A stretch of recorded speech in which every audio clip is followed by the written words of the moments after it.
پتہ نہیں موسم کی تبدیلی ہے یا کوئی سال کی تبدیلی کا اثر ہے، سچ ابل ابل کے سامنے آ رہا ہے، اور وہ تمام فساد جس کی جڑوں کا تعین کرنا پاکستان میں مشکل نہیں ہے، اس کے شواہد آپ کے سامنے گھوم گھوم کے آ رہے ہیں۔ صدر عارف علوی نے جو بیان دیا اس کا میں تجزیہ آپ کے سامنے بھی پیش کرتا ہوں، لیکن اس سے پہلے میں عمران خان کی طرف سے جو دینی ہدایت جاری کی گئی ہے اور ریمائنڈ کروایا گیا ہے کہ ہمارے دین کے اندر دوسروں کے گناہوں کے اوپر پردہ ڈالنا یا ان کے عیب کو چھپانا کتنا ضروری ہے، اس کا ایک کلپ سنانا چاہتا ہوں، اور پھر دیکھتے ہیں کہ عمران خان صاحب نے جو معیار متعین کیا ہے اس بات سے قطع نظر کہ حقیقتاً اس معیار کی شرعی بنیاد کیا ہے جو انہوں نے کہا ہے، اس کو اپنے اوپر لاگو کرتے ہیں یا نہیں۔ نوجوان ہیں، ان کے لیے سوشل میڈیا پہ ایک گن چلانا، یعنی یہ اور تو چھوڑیں، یہ ہماری دین کے خلاف ہے۔ وہ ملک جو اسلام کے نام پہ بنا تھا، قرآن کی آیت ہے کہ اپنے دوسروں کے گناہوں پہ پردہ ڈالو تاکہ معاشرے میں گناہ نہ پھیلے۔ تو یہ تو وہ چیزیں کر رہے ہیں جو کہ ملک کو ہر طرح تباہ کر رہے ہیں۔ تو عمران خان صاحب فرما رہے ہیں کہ یہ جو ان کی آڈیو لیکس ہوئی ہیں، ایک تو انہوں نے مان لیا کہ انہی کی آڈیو لیکس ہیں، اگر ان کی آڈیو لیکس یہ نہیں ہوئی ہوتی اور کسی اور کی آڈیو لیک ہوئی ہوتی تو اسی انٹرویو کے اندر وہ پڑخچے اڑا دیتے اس تمام آڈیو کے، اور کہتے ہیں کہ میں تو جا رہا ہوں فلاں عدالت میں، میں تو جا رہا ہوں فلاں ڈپارٹمنٹ میں، اور ان کے سامنے میں یہ آڈیوز رکھ رہا ہوں اور میں شواہد لے کے آؤں گا، اور ان کے پاس ظاہر ہے وسائل بھی کافی ہیں اور دنیا میں بہت سارے ایسے ادارے بھی موجود ہیں جن کو سپورٹ کرتے ہیں، تو ان کے لیے کام کرنا کوئی مشکل نہیں ہوتا، لیکن وہ یہ آپ کو نہیں بتا رہے ہیں۔ تو پہلی چیز تو آپ ذہن میں رکھیے کہ عمران خان اس کلپ کے اندر ایڈمٹ کر رہے ہیں بالواسطہ طور پر کہ یہ آڈیوز انہی کی ہیں۔ دوسری جو انہوں نے بات کی وہ بڑی دلچسپ ہے کہ ہمارے دین کے اندر یہ کہا گیا ہے کہ دوسروں کے گناہوں کے اوپر پردہ ڈالو تاکہ گناہ نہ پھیلیں، عیب کے اوپر پردہ ڈالنا ہے، اس کی ہدایت ہے، اور وہ بھی ہدایت قرآن پاک کی آیات سے حاصل کی گئی ہے یا احادیث مبارکہ سے لی گئی ہے۔ میں اس بحث میں نہیں پڑتا، یہ جو جید محقق ہیں دینی علوم کے، ان کے لیے یہ بات ہم چھوڑ دیتے ہیں۔ مان لیتے ہیں کہ عمران خان صاحب نے ایک دینی حوالہ دیا ہے اور کہا ہے جی کہ دوسروں کے گناہوں کے اوپر پردہ ڈالنا چاہیے۔ دراصل گناہ اور عیب کے اندر بہت فرق ہے۔ عیب وہ ہے جس کے اوپر آپ کا کوئی کنٹرول نہ ہو اور آپ سے کبھی کوئی غلطی ہو گئی ہو جس کا خمیازہ آپ بھگت چکے ہیں اور بار بار اس کو دہرانے سے معاشرے کے اندر خام خواہ کا ایک فساد یا شر پھیلتا ہو، اس کا خمیازہ اگر آپ نے نہیں بھگتا، اور عیب جو ہے بنیادی طور پر آپ کی عادت میں شامل ہے اور پھر وہ عادت آپ کبھی ایڈمٹ نہیں کرتے ہیں اور دوسروں پر الزامات لگاتے ہیں اور ان کے لیے وہ معیار متعین کرتے ہیں جو آپ کی عادت کا حصہ ہے، اور ان کو اس معیار پر پرکھتے ہیں اور پھر ان کو جج کر کے فیصلے صادر کرتے ہیں، تو پھر میرے خیال میں یہ ہدایت جو ہے وہ لاگو نہیں ہوتی۔ تو عیب کے اوپر پردہ ڈالنا تو ٹھیک ہوا، لیکن جرم کے اوپر یا گناہ کے اوپر پردہ ڈالنا بالخصوص اگر آپ کی عادت کا حصہ ہے، اس کے اوپر جو جید علماء ہیں ان کی رائے کافی واضح انداز سے سامنے آئی ہوئی ہے۔ اچھا، اگر ہم یہ بھی مان لیں کہ واقعتاً عمران خان صاحب کی تشریح درست ہے، تو عمران خان خود کتنے ایوب کی پردہ پوشی کرتے رہے ہیں اپنے مخالفین کی۔ آپ کو یاد ہوگا انہوں نے بھری محفل کے اندر طلال چودھری کے بارے میں کیا کہا تھا؟ چند دن پہلے میں نے دیکھا کہ ان کا ایک سینئر عہدیدار صبح کے 3 بجے کسی خاتون کے گھر تنظیم سازی کرنے چلا گیا۔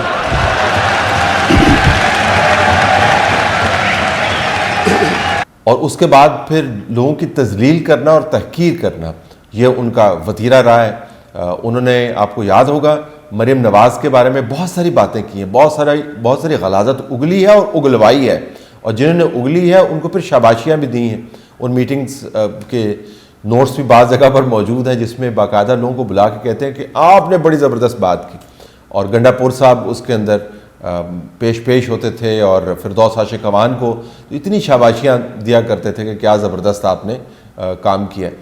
تو دوسروں سے اگلواتے بھی تھے، کہلواتے بھی تھے۔ خود بھی مریم نواز کے بارے میں انہوں نے کیا کہا تھا؟ مجھے کسی سوشل میڈیا پہ کسی نے مجھے تقریر بھیجی وہ مریم کہیں تقریر کر رہی تھی کل,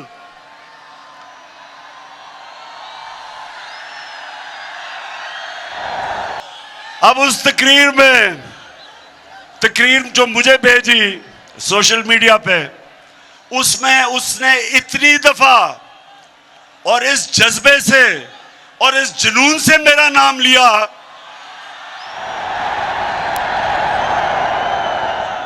کہ میں اس کو یہ کہنا چاہتا ہوں, مریم دیکھو تھوڑا دھیان کرو, تمہارا خاوند ہی ناراض نہ ہو جائے جس طرح تم یہ بار بار میرا نام لیتی ہو. آپ اندازہ کر سکتے ہیں کہ وہ کیا رہے ہیں مریم نواز کے بارے میں, اور کس قسم کی کریکٹر اسیسینیشن کر رہے ہیں ان کی, اور کس قسم کا الزام اور تہمت اس کے اوپر لگا رہے ہیں, اور کس قسم کی تصویر ان کی بنا رہے ہیں, اور پھر دوسروں کے بارے میں خام خواہ افواہ پھیلانا اور ان کے بارے میں ڈاؤٹس کریٹ کرنا. بلاول بھٹو زرداری کے بارے میں آپ کو یاد ہے انہوں نے کیا کہا تھا؟ میں بلاول بھٹو صاحبہ کی طرح میں کوئی عمران خان کا جو ریکارڈ ہے دوسروں کے کردہ یا ناکردہ گناہوں کو پروموٹ کرنے کا, وہ سپیکٹیکولر ریکارڈ ہے, اس کی کوئی نظیر نہیں ہے. پاکستان کی تاریخ میں ایسا کوئی شخص نہیں گزرا جس نے دوسروں کے اوپر ایسا گند اچھالا ہو جو ان کا گند ہو بھی نہیں. ایسا کوئی شخص نہیں گزرا جس کی ہر تقریر کے اندر دوسروں کی تذلیل موجود ہو, تحقیر موجود ہو. ایسا کوئی شخص نہیں گزرا, کوئی لیڈر نہیں گزرا جس نے کھلے عام ببانگ دہل ایسے لوگوں کو پروموٹ کیا ہو جو دوسروں کی پگڑیاں اچھالتے ہیں اور ان کے اوپر کیچڑ کی بارش کرتے ہیں. ایسا کوئی شخص نہیں گزرا جس نے اس تمام معاملے کو ایک باقاعدہ اسٹریٹجک پولیٹیکل ٹول کے طور پہ استعمال کیا ہو. اگر کوئی شخص ہے تو اس کا نام عمران خان ہے. اب بنیادی بات یہ ہے کہ عمران خان جن آڈیوز کا ذکر کر رہے ہیں وہ ایک انکریمنیٹنگ ایویڈنس ہے ان کے خلاف, اس معیار کے اوپر نمبر 1 جو معیار نے خود متعین کیا, نمبر 2 وہ معیار جو آئین کے آرٹیکل 62 اور 63 کے اندر متعین ہوا. اب ہم تو ظاہر ہے ایسے معاملات میں پڑھتے نہیں ہیں, لیکن چونکہ عمران خان نے اس کو ایک اخلاقی ہائی مورل گراؤنڈ لینے کی کوشش کی ہے اس کے اوپر کہ جی دیکھیں یہ آپ کو کرنا چاہیے, تو پھر یہ سوال بھی اٹھتا ہے کہ قرآن پاک کے اندر اور احادیث مبارکہ کے اندر اور سنت رسول صلی اللہ علیہ وآلہ وسلم کے اندر تو واضح ہدایات موجود ہیں. واضح ہدایات موجود ہیں کہ اگر آپ اس قسم کے کاموں کے مرتکب ہوتی ہیں تو اس کی سزا بھی تو لکھی ہوئی ہے. انہی مقدس اوراق کے اندر وہ سزائیں بھی تجویز ہیں جو اس قسم کے معاملات کے اوپر واضح انداز سے آپ کو لاگو کرنی ہے. تو آپ یہ نہیں کر سکتے کہ قائد اعظم کی طرح ان کی ایک ایسی سپیچ جس کا کوئی سر پیری کسی کو نظر نہیں آتا اور اس سپیچ کی کوئی اوتھینٹسٹی نہیں ہے, اس کے اوپر آپ ٹویٹ کرتے رہیں, اور اس کے بعد دین کے جو احکام ہیں ان کو بھی آپ ایسے بیان کریں کہ جیسے قائد اعظم کی ایک ایسی سپیچ ہے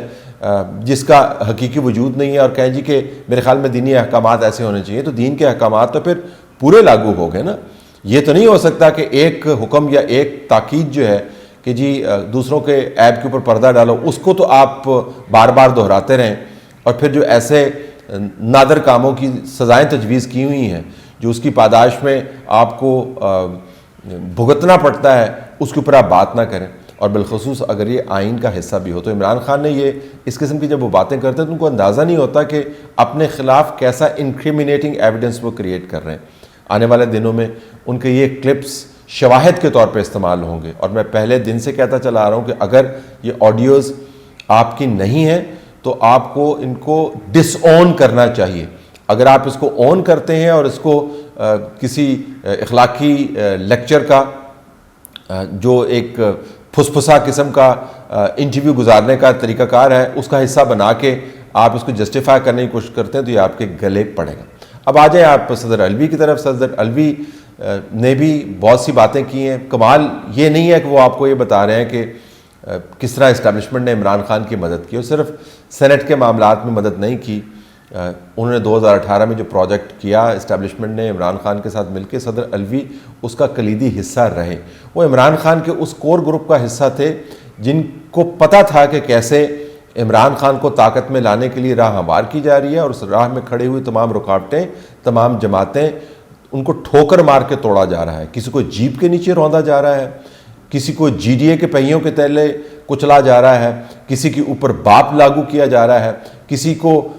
فائلیں دے کر نیب کے حوالے کیا جا رہا ہے۔ اور اب یہ فرما رہے ہیں صدر عارف علوی صاحب کہ نیب کے اندر بڑی انٹرفیرنس تھی، نیب کے معاملات پرائم منسٹر ہاؤس سے عمران خان کی ڈائریکشن پر چلتے تھے۔ اس کے اندر جنرل فیض بھی انوالو تھے، کوئی شک نہیں ہے اس میں، لیکن اگر کوئی یہ کہے کہ عمران خان نیب کے معاملات کو اپنے ہاتھ سے نہیں چلا رہے تھے تو وہ تو یا تو خود احمق ہے یا جو سننے والے ان کو احمق سمجھتا ہے۔ اور صدر علوی احمقوں کی کیٹیگری کے نہیں ہیں، وہ بہت شاندار کیریئر کے مالک ہیں جس کے اندر عمران خان کی سیوا کرتے کرتے وہ صدر مملکت کے عہدے پر پہنچ گیا، اور نہ ہی قوم بیوقوف ہے۔ تو صدر علوی صاحب جو ہیں وہ بنیادی طور پر آپ کو یہ بتانے کی کوشش کر رہے ہیں کہ عمران خان کے ہاتھ میں کچھ نہیں تھا، عمران خان کے ہاتھ میں سب کچھ تھا۔ اگر ایک لیور جنرل باجوہ کے ہاتھ میں تھا اور تو دوسرا لیور عمران خان کے ہاتھ میں تھا، اگر ایک باغ عمران خان نے پکڑی ہوئی تھی تو دوسری باغ کو جنرل فیض نے سنبھالا ہوا تھا۔ یہ ٹرائنگل تھا، یہ ٹرائنگل تھا ان لوگوں کا جنہوں نے مل کر یہ تجربہ کیا۔ صدر علوی کی طرف سے یہ اعتراف کرنا کہ کیسے کیسے آئین سے کھلواڑ کیے گئے ہیں، کیسے عمران خان کو طاقت میں لایا گیا ہے، سینٹ کے اندر ایک ایسے کام کیا گیا ہے، نیب کو کیسے چلایا گیا ہے، اعتراف جرم ہے، اور وہ اس جرم کا حصہ رہے ہیں۔ ان کی طرف سے یہ کہنا کہ جی چلیں اب معاملات کو چھوڑیں اور آگے چلیں، آگے نہیں چلا جا سکتا، اس وجہ سے نہیں کہ اگر آپ آگے چلیں گے پچھلے گناہوں کی معافی کا اعلان کرتے ہوئے، کیونکہ آپ نے نئے گناہ کمٹ کرنے، کیونکہ آپ ابھی بھی اسی گھوڑے پر سوار ہیں جس گھوڑے نے آپ کو طاقت میں لایا کہ عمران خان کی اسپیشل ٹریٹمنٹ کا گھوڑا جس کو ہم کہہ سکتے ہیں۔ تو آپ یہ کہہ رہے ہیں کہ عمران خان کی کہنے کے اوپر آپ اپریل مئی کے اندر انتخابات کروا دیں، آپ ضمانتیں مانگ رہے ہیں، آپ کہہ رہے ہیں کہ فوج کی نیوٹرلٹی کو اسٹیبلش کرنے کی ضرورت ہے، عجیب و غریب قسم کی مثالیں دے رہے ہیں کہ کسی شخص نے اپنے انتخابات کے حوالے سے بتایا کہ جب ان سے پوچھا گیا کہ آپ شراب پیتے ہیں تو انہوں نے کہا جی میں نے 15 دن پہلے چھوڑ دی، اخبار کے اندر یہ رپورٹ ہوا ہے۔ تو علوی صاحب نے اپنے آڈینس کو بتایا کہ جی اگر اسٹیبلشمنٹ نے سیاست چھوڑ دی ہے تو